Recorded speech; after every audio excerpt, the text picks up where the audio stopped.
الحمد للہ الحمد للہ نحمدہ ونستعینہ ونستغفرہ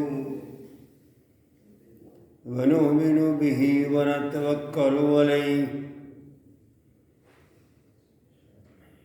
ونعوذ باللہ من شرور انفسنا ومن سیئات اعمالنا ومن یہدہ اللہ فلا مضل له ومن یضلل فلا ہادی له ونشهد ان لا الہ الا اللہ وحدہ لا شریک له ونشهد ان محمدا عبده ورسوله اللهم صل وسلم على سيدنا ومولانا محمد وعلى آل سيدنا ومولانا محمد وبارك وسلم. أما بعد، أعوذ بالله من الشيطان الرجيم. بسم الله الرحمن الرحيم. إن الله يأمر بالعدل والإحسان وإيتاء ذي القربى وينهى عن الفحشاء والمنكر والبغي يعظكم لعلكم تذكرون. أوفوا بعهد الله إذا عاهدتم ولا تنقضوا الأيمان بعد توكيدها وقد جعلتم الله عليكم كفيلا إن الله يعلم ما تفعلون.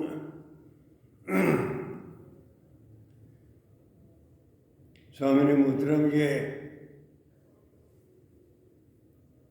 14واں پارہ سورہ النحل، اس کی 2 آیات میں نے تلاوت کی ہیں. آیت نمبر 90 اور 91. آیت نمبر 90 یہ قاری صاحبان جب خطبہ پڑھتے ہیں عربی میں تو یہ اس کا مستقل حصہ ہے.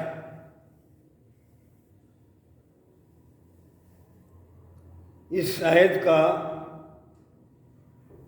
ایک تاریخی پس منظر بھی ہے، وہ سن لیجیے. خلافت راشدہ کے بعد جب بنو امیہ نے، امی خاندان نے اپنی بادشاہت قائم کر لی، اپنا اقتدار قائم کر لیا، غلط کام کیا. اور ایک اور غلط کام وہ کرتے تھے کہ خاندان نبوت کے بارے میں خطبہ جمعہ میں بھی غلط باتیں کرتے تھے. اور اللہ کے خطبہ جمعہ ہوتا ہے، اللہ کی تعریف ہوتی ہے، ثنا ہوتی ہے، نبی کریم صلی اللہ علیہ وسلم پر درود ہوتا ہے، کوئی پند و رسائے ہوتے ہیں. یہ انہوں نے بدعت شروع کر دی. انہی خاندان کا ایک بندہ تھا حضرت عمر بن عبدالعزیز. وہ تھا تو اموی، لیکن میں سمجھتا ہوں کہ تاریخی طور پر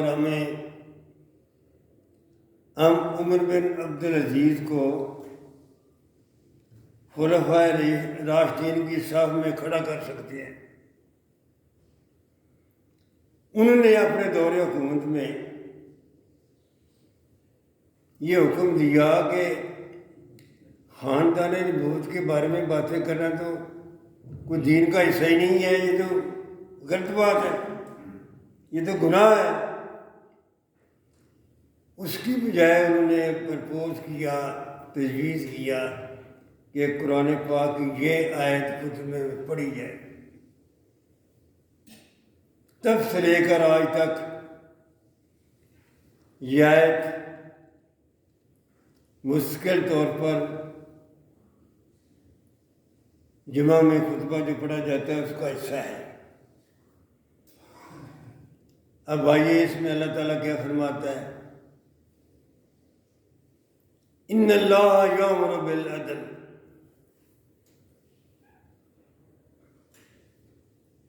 اے مسلمانوں،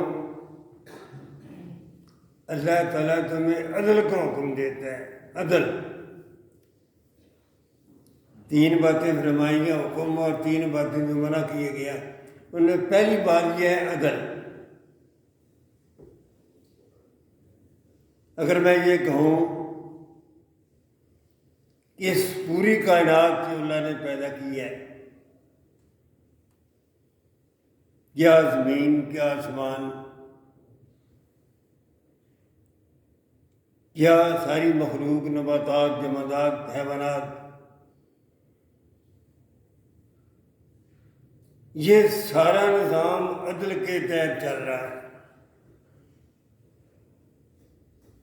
پورا نظام۔ اجرام فلکی دیکھیں، سورج چاند دیکھیں، ستارے دیکھیں، اور زمین پر نباتات دیکھیں، ایک ذرا بھی اس قانون کی خلاف ورزی نہیں کوئی کر سکتا جو اللہ نے مقرر کی ہے۔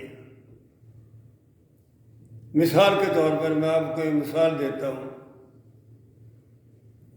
آج 12 جنوری ہے، اگر کوئی بندہ آج نوٹ کر لے کہ سورج کتنے منٹ اور کتنے سیکنڈ پر طلوع ہوا تھا آج 12 جنوری کو، تو اگلے سال 12 جنوری کو اس میں سیکنڈ کے آدھے حصے کا بھی فرق نہیں آئے گا، وہی وقت ہوگا۔ اس رب نے سورج کو زمین کے فاصلے پر اتنا رکھا ہے، اگر فاصلہ بڑھ جائے تو زمین میں اتنی گرمی آ جائے کہ زندگی ممکن ہی نہ ہو، اگر فاصلہ کم ہو جائے تو اتنی ٹھنڈک ہو جائے کہ یہاں زندگی پھر بھی ممکن نہیں ہے۔ میں جو کہنا چاہتا ہوں کہ پورے کا پورا نظام اللہ کے ایک حکم، اس کے قائم کردہ عدل قانون کے تحت چل رہا ہے۔ اپنا جسم دیکھ لیجئے، آپ کے اندر ایک پوری مشینری فٹ ہے، وہ اللہ کے حکم کے تحت چل رہی ہے۔ جب اس مشینری میں ذرا فرق آ جائے تو کہتے ہیں ہم بیمار ہو گئے۔ اس کرۂ ارض پر صرف حضرت انسان ایسا ہے جو اس عدل میں مداخلت کرتا ہے، اور اس کو مداخلت کرنے کی اللہ نے اجازت بھی دے رکھی ہے۔ ٹھیک ہے جو چاہو کرو۔ تو میں ایک پوری بات کر رہا تھا پورے ماحول کی، پوری کائنات کی جس میں ہم رہتے ہیں، یہ سارا نظام عدل کے تحت چل رہا ہے، اور ہمیں بھی حکم ہے کہ عدل سے کام لو بھائی۔ مثلا جب ہم اللہ کی بات مانتے ہیں، اس کے پاک پیغمبر صلی اللہ علیہ وسلم کی بات مانتے ہیں، تو ہم عدل کر رہے ہوتے ہیں، کسی کا حق ادا کرتے ہیں تو عدل ہے، کسی کا حق مارتے ہیں تو عدل نہیں ہے۔ یہ کسی کا حق مارنا جو ہے، جھوٹ بولنا، غلط کام کرنا، یہ اللہ تعالیٰ نے اپنی مشیت کے تحت انسان کو اس کی اجازت دی ہے، یہی تو امتحان ہے۔ جب بھائی تم اس پوری کائنات میں اشرف ہو، ساری کائنات تمہارے لیے مسخر کر دی گئی ہے، تمہارے تابع ہے، سورج تمہاری خدمت کر رہا ہے، چاند تمہاری خدمت کر رہا ہے، ہوائیں تمہارے تابع ہیں، ایک قانون کے تحت چل رہی ہیں، پانی ایک قانون کے تحت چل رہا ہے، نباتات پیدا ہوتی ہے قانون کے تحت ہوتی ہے، سب مسخر ہے۔ اور تمہیں بھی عدل کا حکم ہے، لیکن یہ گنجائش بھی موجود ہے کہ اگر تم عدل نہ کرنا چاہو تو تمہاری مرضی، حساب تو تم نے دینا ہے، یہ عدل ہے۔ ہم 5 وقت نماز پڑھتے ہیں، آ کے اللہ کو سجدہ کرتے ہیں، اللہ کا حکم مانتے ہیں، نبی پاک صلی اللہ علیہ وسلم کی سنت پوری کرتے ہیں، یہ عدل ہے۔ اگر ہم جھوٹ بولیں گے، کسی کا حق مانیں گے تو یہ عدل نہیں ہے۔ ان اللہ یامر بالعدل، زندگی میں جتنا عدل کے مطابق زندگی بسر کرو گے تو اس کا مطلب کیا ہوگا؟ یہ تمہارا جو زندگی گزارنے کا طریقہ ہے پوری کائنات کے ساتھ ہم آہنگ ہو گیا ہے، تمہارے گردوں پہ سارا تو عدل ہی تو ہے۔ اگر عدل کرو گے تو تم گویا فطرت کے مطابق زندگی گزار رہے ہو۔ والاحسان، احسان کیا ہے؟ کہ فرض کے بعد، مثال کے طور پر زکوٰۃ فرض ہے، زکوٰۃ دینے کے بعد جو آپ صدقات دیتے ہیں یہ احسان ہے۔ یعنی فرض ادا کرنے کے بعد جو آپ سمجھتے ہیں ایک آدمی کو میں نے زکوٰۃ دی ہے، غریب آدمی ہے، اس کا کام تو پورا نہیں ہوا، اس کو تو اور پیسے چاہیے تب اس کا کام چلتا ہے۔ زکوٰۃ آپ نے دے دی، فرض پورا کر دیا، اب یہ آپ کا احسان ہے، اس آدمی کی آپ ضروریات پوری کر رہے ہیں۔ فرض کس سے بڑھ کر اگر آپ اپنا حق جو ہے جو آپ لے سکتے ہیں وہ چھوڑ کے اپنے کسی بھائی کو اپنا حق دے دیتے ہیں، چلو یار اس کا کام ہو جائے، یہ اس پر احسان ہے۔ ان اللہ یامر بالعدل والاحسان، اس دنیا میں زندگی گزارنی ہے نا، عدل سے کام لو، اور عدل کا اگلا حصہ ہے احسان۔ احسان ہے کہ ایسی چیز ہے، ایسا جذبہ ہے جس سے معاشرے میں اظہار، قربانی، محبت پیدا ہوتی ہے۔ عدل صرف عدل ہی رہے اور کسی کے لیے قربانی نہ کی جائے، کسی کا خیال نہ رکھا جائے تو پھر بھی زندگی بے کیف ہو جاتی ہے۔ زندگی میں جو حسن ہے وہ ہے احسان کی وجہ سے، عدل کے بعد احسان۔ دیکھو یہ اللہ تعالیٰ ہمیں زندگی گزارنے کا ڈھنگ سکھا رہا ہے۔ اے میرے بندے، تمہیں میں نے پیدا کیا ہے، ایک خاص وقت تک تم دنیا میں زندہ رہو گے، زندگی گزارنے کا ڈھنگ اللہ تعالیٰ نے ہمیں سکھایا ہے، اور پھر نمونہ بھی ہمارے سامنے پیش کر دیا۔ نبی اکرم صلی اللہ علیہ وسلم نے سارا وہ کام، سارے وہ احکامات جو قرآن نے دیے ہیں وہ کر کے دکھائے، نمونہ ہے ہمارے لیے۔ ان اللہ یامر بالعدل والاحسان۔ تو تیسری بات کیا ہے؟ وَإِيتَاءِ ذِي الْقُرْبَىٰ، اور اپنا جو غریب تمہارا رشتہ دار ہے، تم صاحب حیثیت ہو، وہ غریب ہے،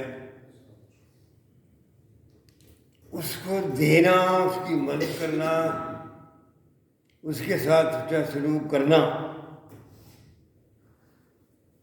یہ بھی تمہاری زندگی کا حصہ ہونا چاہیے۔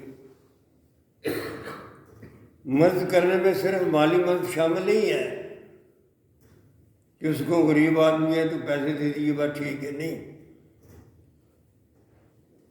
اس کی عزت نفس کا احساس رکھنا،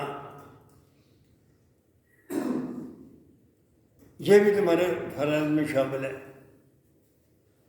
مثلا یہ بھی تو ہو سکتا ہے نا، تمہارا ایک غریب رشتہ دار ہے، تم اس کی عزت کرنے کے لیے یہ بھی کہہ سکتے ہو بھائی میرے بھائی، تمہاری بیوی کھانا بہت اچھا پکاتی ہے، آج میں آپ کے گھر آؤں گا تو ذرا کھانا تو پکا دینا۔ وہ اپنی عزت سمجھے گا کہ ایک امیر جو میرا رشتہ دار ہے وہ میرے گھر آ رہا ہے۔ تو مالی مدد کرنے کے ساتھ ساتھ اس نے سلوک، اگر آپ صرف مالی مدد کر دیں گے، اس کے ساتھ کوئی بات نہیں کریں گے، اس کا حال احوال ہی نہیں پوچھیں گے، تو یہ پوری بات نہیں ہے۔ پوری بات یہی ہے کہ تمہارے دل میں یہ خیال ہو کہ یہ میرے پاس جو کچھ ہے یہ مجھے اللہ نے عطا کی ہے، میں اس کا حقیقی مالک نہیں ہوں، اور جو میرا غریب رشتہ دار ہے، بھائی ہے، بھتیجا ہے، اگر اس کے حالات ٹھیک نہیں ہیں تو یہ بھی اللہ کا ایک نظام ہے، اس کی مدد اس طرح کرنی چاہیے تاکہ اس کی عزت نفس مجروح نہ ہو۔ اللہ تعالیٰ کو اپنے غریب بندوں کی، یتیموں کی، مسکینوں کی جو عزت نفس ہے وہ بڑی پیاری ہے۔ قرآن دیکھ لیں، پڑھ لیں، اللہ تعالیٰ ہمیشہ وکالت کرتا ہے کسی یتیم کی، کسی مسکین کی، کسی غریب آدمی کی، اور اسے سختی سے منع کرتا ہے کہ مدد کرو لیکن اس کی عزت نفس مجروح نہ ہو، اس پر احسان نہ جتلاؤ۔ احسان جتلاؤ گے تو تمہارا سب کچھ ضائع ہو جائے گا۔ تم یہ سمجھتے ہو کہ تم حقیقی مالک بن گئے ہو،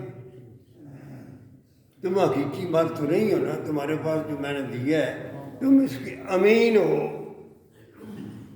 تمہارے پاس یہ میری امانت ہے۔ یہ تین باتوں کا حکم دیا، زندگی گزارنے کا ڈھنگ سکھایا۔ ان اللہ یامر بالعدل والاحسان وایتاء ذی القربیٰ، تین باتیں، عدل کرو، عدل سے بڑھ کر اگلا درجہ ہے احسان کا، وہ کرو، اور اپنے کسی غریب رشتہ دار کی اس کے ساتھ اس نے سلوک کرو، اور تین باتوں سے منع فرمایا، تین باتوں کا حکم دیا جو میں نے عرض کر دی ہے، اور تین باتوں سے منع فرمایا۔ کون سی بات؟ وَيَنْهَىٰ عَنِ الْفَحْشَاءِ وَالْمُنکَرِ، فحش باتیں کیا ہوتی ہیں؟ الاعلان برائی کی، ترغیب کرنا یا برائی پر عمل کرنا، الاعلان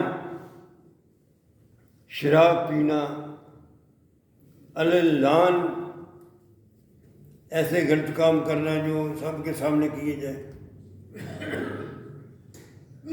فحشا، یہ نہ کرو، کرو گے تو قیامت کے دن پکڑے جاؤ گے۔ فحشا سے بچو۔ کیا کرتے ہو اس 2 دن کی زندگی میں، 4 دن کی زندگی میں تم نے یہ کیا کیا؟ فحش چیز سے بچو، والمنکر، ہر وہ چیز جو غلط ہے وہ منکر ہے۔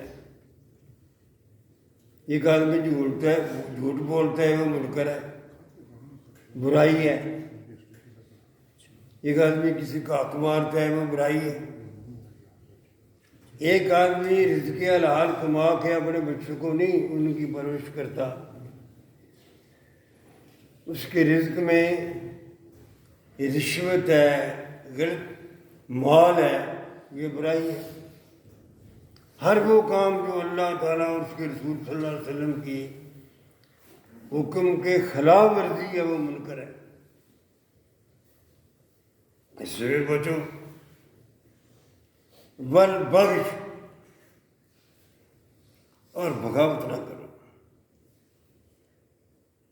کیا کر لو گے؟ اس تاریخ میں اللہ نے قرآن میں تاریخ بیان کرتا ہے، بڑے بڑے لوگوں نے بغاوت کی۔ فرعون ایک استارہ ہے بغاوت کا، اس کا انجام کیا ہوا؟ وہ آج بھی اس کی لاش جو ہے، اصل فرعون کی لاش، وہ مصر میں موجود ہے، وہی فرعون تھا، اللہ نے غرق کر دیا اسے۔ تو بغاوت کر کے تم کیا کرو گے؟ اس پوری تاریخ میں، انسانی تاریخ میں، جن جن لوگوں نے تکبر میں آ کر، گھمنڈ میں آ کر کہ میرے پاس دولت ہے، اختیارات ہیں، جو چاہوں کر سکتا ہوں، اللہ کے قانون سے بغاوت کی، وہ نشانی عبرت بنا دیے گئے۔ یعظکم لعلکم تذکرون۔ دیکھو اللہ تعالیٰ تمہیں نصیحت کر رہا ہے، زندگی گزارنے کا ڈھنگ سکھا رہا ہے، یہ اس لیے لعلکم تذکرون، تاکہ تم نصیحت پکڑ لو۔ یہ لفظ قرآن پاک بے شمار دفعہ استعمال کرتا ہے، تذکرہ۔ تذکرہ کا مطلب، لفظی مطلب ہوتا ہے یاد دلانا۔ یاد دلانا کا مطلب کیا ہوتا ہے؟ کہ تمہارے اندر تو نیکی موجود تھی، تمہارے اندر میں نے ایک چوکیدار بٹھا دیا ہے، یہ تمہیں بتاتا ہے یہ غلط ہے، یہ صحیح ہے، تم نے اس کی آواز نہیں سنی۔ قد افلاح من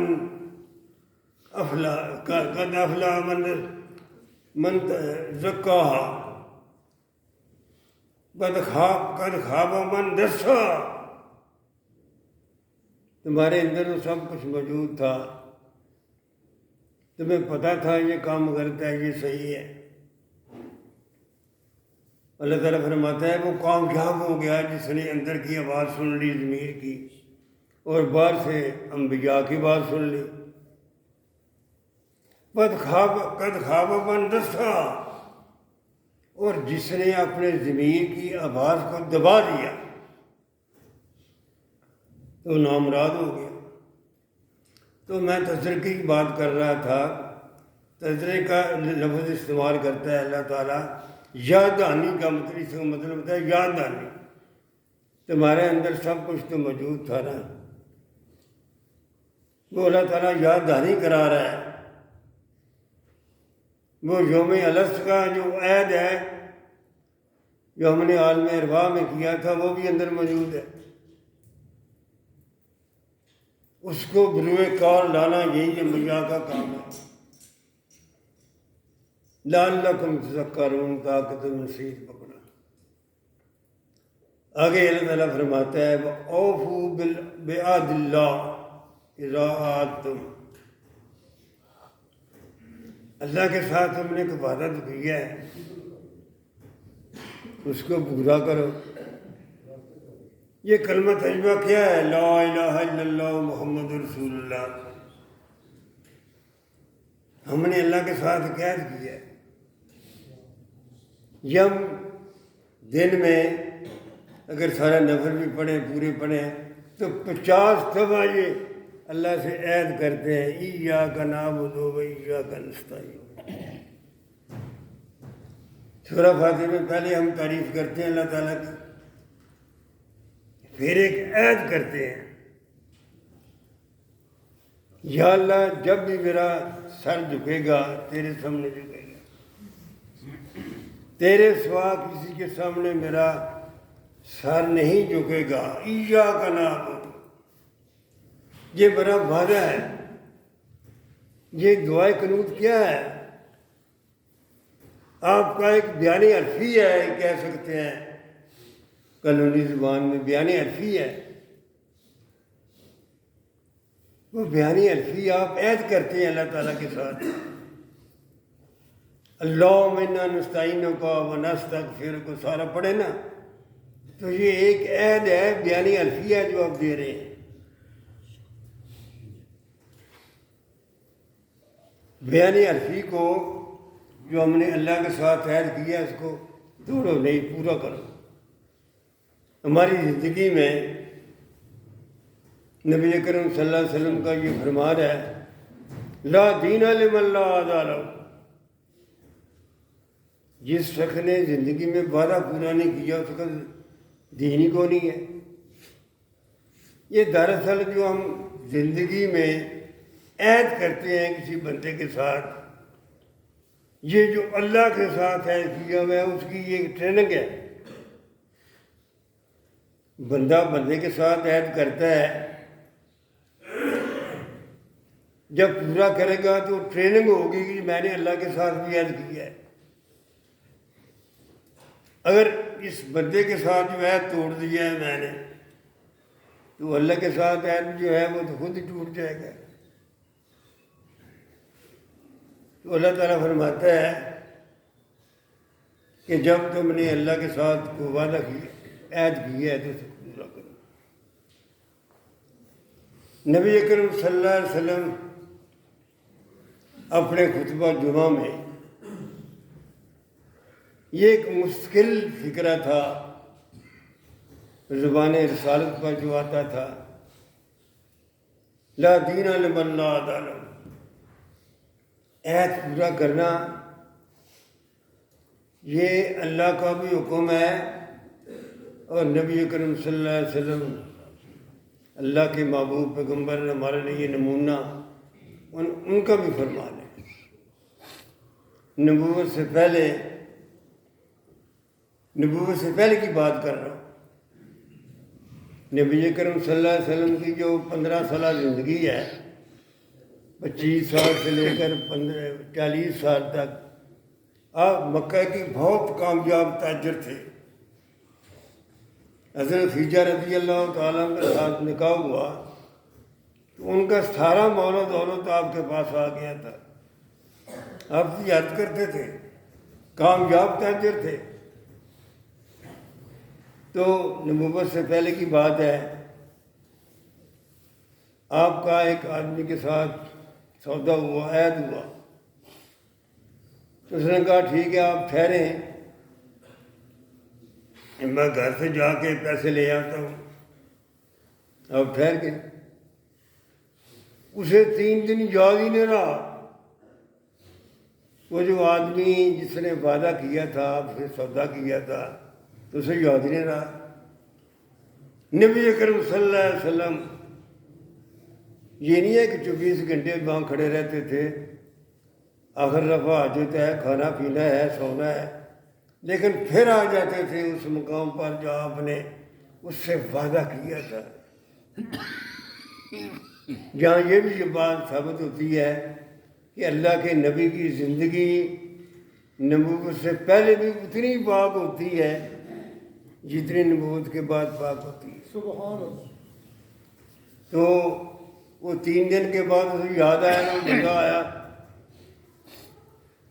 اور آپ نے صرف اتنا فرمایا، صرف اتنا، نبوت کے پہلے کی بات ہے کہ آپ نے مجھے بڑی تکلیف دی ہے، میں تو یہاں 3 دن سے آپ کا انتظار کر رہا ہوں۔ تو یہ عہد پورا کرنا یہ ایک معمولی بات تو نہیں ہے۔ ہم عہد کرتے ہیں اس لیے کرتے ہیں چلو جی دیکھا جائے گا، یہ ایسی بات نہیں ہے۔ اور یہ بھی ذرا دیکھیے، اگر ہم اپنی زندگی میں یہ بات شروع کر دیں کہ وعدہ جو کیا ہے وہ پورا کرنا شروع کر دیں تو زندگی کتنی آرام دہ اور پرسکون ہو جائے۔ اللہ تعالیٰ ہمیں عمل کی توفیق دے۔ وما علینا الا البلاغ۔